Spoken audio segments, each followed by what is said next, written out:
Bom dia, boa tarde, boa noite. Caderno de história em cima da mesa. É sério, vai lá, pega o caderno de história em cima da mesa. Criei até uma vinheta. Queridos e queridas do primeiro ano, espero que todo mundo esteja bem. Vamos começar nossa aula sobre o povo hebreu, um povo importantíssimo da antiguidade, influenciou muito e ainda influencia a nossa cultura e a nossa sociedade. Nós já tivemos, dois encontros falando sobre os hebreus nas nossas aulas presenciais, não, nas nossas aulas online, no horário das aulas presenciais, mas vamos deixar esse vídeo aqui organizadinho sobre o povo hebreu para vocês terem uma outra fonte de estudo além daquele vídeo, além das videoaulas, além do seu caderno, para que você possa fazer a atividade que eu vou propor sobre os hebreus para vocês, tá bom? O povo hebreu é um povo importantíssimo, muito importante, influencia a nossa sociedade até hoje, e ao longo da aula vocês vão entender por quê. É um povo conhecido. Se você acha que não conhece os hebreus, você muito provavelmente conhece o povo hebreu. Os hebreus surgem, pessoal, na Mesopotâmia, no sul da Mesopotâmia, numa cidade chamada Ur. Só que estão lá vivendo na Mesopotâmia e tudo mais. E aí o chefe dos hebreus, um cara chamado Abraão, ele, segundo a tradição dos hebreus, recebe uma mensagem de Deus para levar o seu povo até uma outra terra, sair de Ur e ir até uma outra terra, uma terra que Deus prometeu a esse povo, por isso ficou conhecida como Terra Prometida, ou como eles chamavam, Canaã. Essa terra, a chamada Terra Prometida, ou Canaã, ela era uma terra, um território que era cortado por um rio, chamado Rio Jordão. E para entender os povos da antiguidade, é bem importante que a gente entenda a geografia deles. Você já deve ter percebido isso, eu sempre falo isso. Entender o território que eles vivem. O território que eles vivem vai vai determinar muitas características dos povos da antiguidade. Lá no Egito você tinha o Nilo, e eles ficavam na agricultura, regime de cheias. Na Mesopotâmia o Tigre e o Eufrates. Os fenícios não tinham rio nenhum, então eles se jogam para o mar para fazer comércio marítimo. Os persas não tinham nem rio, nem mar, nem solo muito bom, então os persas vão conquistar um monte de território. Os hebreus se estabelecem depois dessa saída de Ur, porque eles são guiados pelo Abraão até a Terra Prometida, até Canaã. Lá em Canaã, eles se estabelecem nesse território, que é um território cortado pelo Rio Jordão. E aí acabam sobrevivendo dessa terra. Por mais que tivesse o Rio Jordão ali, o Rio Jordão não é um rio tão volumoso como o Nilo no Egito, como o Tigre e o Eufrates na Mesopotâmia. Então assim, eles não podiam viver apenas de agricultura. Então eles acabavam vivendo de agricultura e de pastoreo de ovelhas.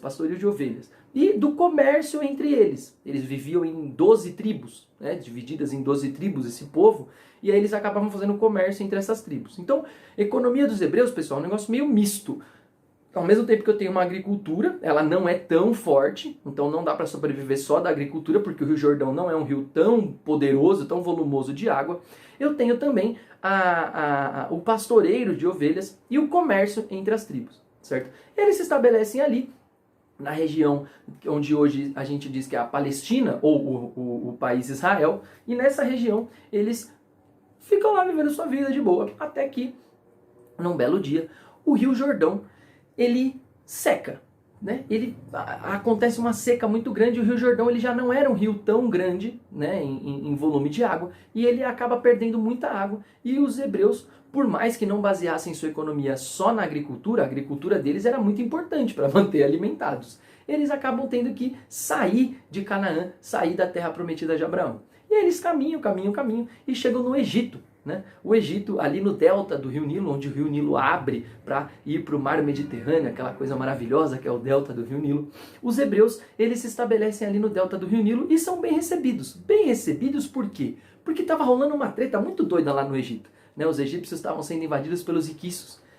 Um povo que estava dominando o Egito junto com os egípcios, estava uma coisa muito doida, e os hebreus chegam ali e falam, bom, aqui que a gente vai ficar, Rio Nilo, maravilha, agricultura, que coisa maravilhosa. E ficam ali. O problema é que essa disputa entre iquiços e egípcios acaba se resolvendo, os egípcios retomam de novo o poder do seu território, e a dinastia de faraós que vem logo depois dessa disputa, ela é uma dinastia que vai escravizar todos os povos estrangeiros que estão no Egito. Todos, porque os egípcios estão com muito medo de perder o poder das suas terras de novo. Então eles vão falar assim, quem é estrangeiro vai virar escravo. E pronto, pum, E os hebreus, coitados, que tinham perdido o Rio Jordão, saído da sua terra, ido até o Egito para tentar uma vida um pouco melhor, acabam sendo escravizados lá no Egito. E eles ficam provavelmente entre 300 e 400 anos sendo escravizados. Até que um hebreu chamado Moisés, né? Nós sabemos da história dele muito, né? Uma das grandes fontes históricas para entender os hebreus é o livro sagrado dos hebreus, chamado Torá, ou Pentateuco, porque é a reunião de 5 livros. Penta, né? Por isso que são 5 livros. Penta significa 5.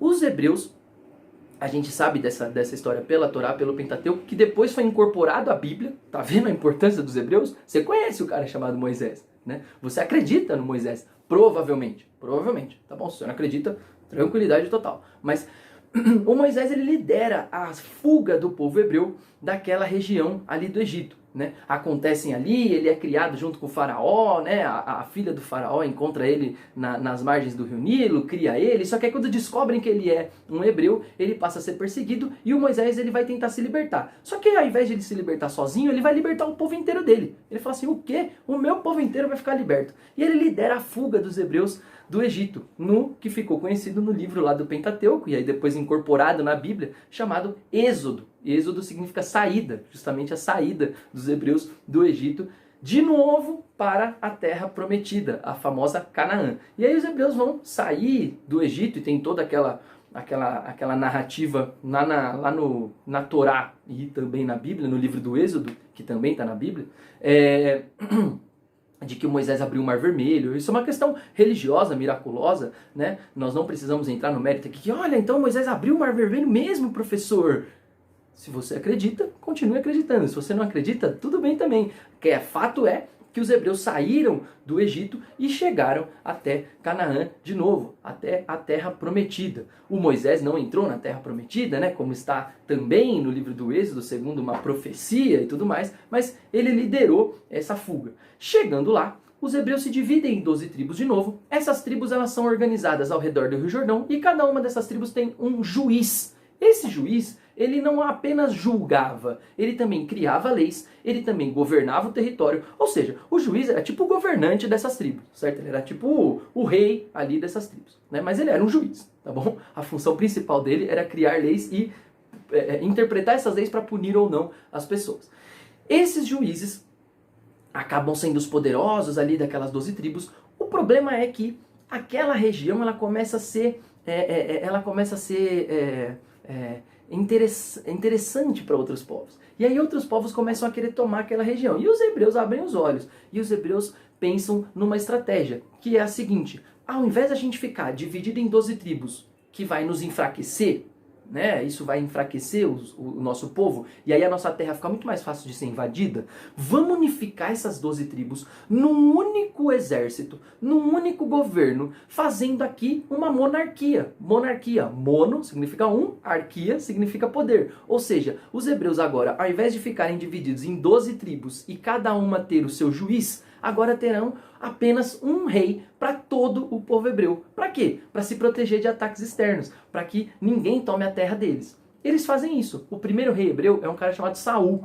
Não precisa decorar o nome, fica tranquilo. Mas o Saul, coitado, teve um destino muito triste. O Saul, ele vai liderar o povo hebreu contra a primeira invasão que os hebreus vão sofrer ali na terra prometida deles, em Canaã, dos filisteus. E ele perde, os hebreus perdem uma boa parte do seu território. O Saul fica tão envergonhado que ele se mata, né? Uma coisa complicada a gente entender hoje em dia, mas essa questão da honra era muito forte na antiguidade. E aí o Saul, por ter deixado o seu povo nessa condição péssima, ele se mata. Depois do Saul, o próximo rei que virá é um rei chamado Davi. Você também conhece ele, provavelmente, aquele que matou Golias. Óbvio que isso é provavelmente uma metáfora da disputa pelo poder que existia entre os hebreus, né? Depois que o Saul morre, quem que vai assumir o controle, né? Ninguém vai colocar o filho do Saul para assumir. O Saul se matou, né? Foi um rei que não deu certo. E aí o Davi então consegue vencer a disputa pelo poder ali e se torna rei dos hebreus, né? Na tradição religiosa ele vence Golias, e aí o gigante Golias, né? Mas o gigante Golias simboliza justamente essa disputa que era muito acirrada entre os hebreus para ver quem seria o novo rei. O Davi vence. O Davi, além de vencer essa disputa, ele consegue recuperar todo o território que os hebreus perderam, aumentar ainda mais um pouquinho o território dos hebreus, chegando até o Mar Morto. E o Davi então consegue consolidar os hebreus como um povo dono daquela região, absoluto. O filho dele, Salomão, pega um reino já muito favorável, diferente do que o Davi encontrou. O Salomão ele vai ser responsável por uma certa prosperidade no reino dos hebreus, né? Ele vai construir um grande templo, que até hoje, né, as ruínas desse templo estão lá no Muro das Lamentações. O Muro das Lamentações é a ruína do templo de Salomão. O Salomão constrói um templo, só que o Salomão ele tinha uma vida muito... Ele e a nobreza tinham uma vida muito luxuosa, então ele aumentava muito os impostos, né? A população começou a ficar meio descontente com o Salomão, os hebreus. Só que, como todo ser humano, o Salomão morre. Quando o Salomão morre, aí se instala uma zona. Por quê? Porque a galera viu que o rei que seria o próximo seria o filho do Salomão, e o filho do Salomão não era muito bem visto por todas aquelas 12 tribos. Porque eles achavam que o filho do Salomão era pior ainda que o Salomão. Ele ia gastar muito dinheiro e tudo mais. E aí começa uma disputa entre aquelas 12 tribos e eles acabam dividindo o seu território em duas partes, né? 2 dessas tribos formam o reino de Israel, o resto o reino de Judá. E nesse momento que os hebreus se dividem, eles se tornam um alvo muito fácil, né? Porque eles estão enfraquecidos. Eles já não eram um povo lá tão poderoso assim, apesar de terem o domínio daquela região. Agora que eles estão divididos em 2, eles começam a ser um alvo muito fácil. E esses 2 reinos são invadidos, né? Os mesopotâmicos, os povos ali da Mesopotâmia invadem muitas vezes os territórios de Judá e o território de Israel. Aí os persas invadem a Mesopotâmia, e aí os persas libertam os hebreus, mas eles continuam sendo invadidos até que no ano 70 a.C., o Império Romano invade os hebreus. E o Império Romano critica muito, persegue bastante os hebreus, porque os hebreus eram monoteístas. Eu dei essa informação no comecinho da aula, eu acho. Não lembro, mas acho que eu dei essa informação no comecinho da aula. O que é um povo monoteísta? Aquele povo que acredita em um Deus só. E os romanos não compreendiam essa ideia de que existe um Deus só que criou tudo, todo-poderoso. Esse Deus que a maioria das pessoas acredita na nossa sociedade, né? E esse Deus, para os hebreus, ele além de ser um Deus que criou tudo, ele mandaria um filho, ele mandaria o seu filho para salvar toda a humanidade, é o que nós chamamos de messianismo, certo? Essa religião dos hebreus, gente, é o judaísmo. Por isso que a gente confunde muitas vezes hebreu com judeu, acaba tratando da mesma forma.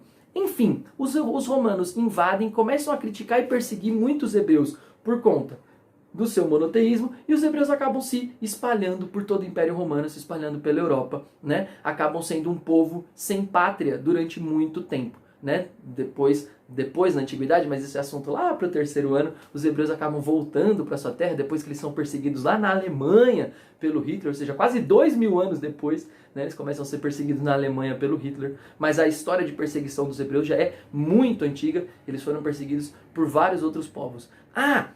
Dentro do povo hebreu, nasceu um cara chamado Jesus. Por isso que você conhece tanto do povo hebreu. Porque, segundo a tradição daqueles que acreditam em Jesus, do cristianismo, Jesus é o filho desse Deus, do chamado Javé pelos hebreus. Só que os próprios hebreus não acreditam nisso. Eles ainda estão esperando um Salvador até hoje. Para eles, o Messias não voltou. Para aqueles que acreditam que Jesus é o Messias, se fundou o cristianismo. Tá bom? Beijo, gente. Espero que a aula tenha ajudado. Não esqueçam de fazer atividade. Até a próxima.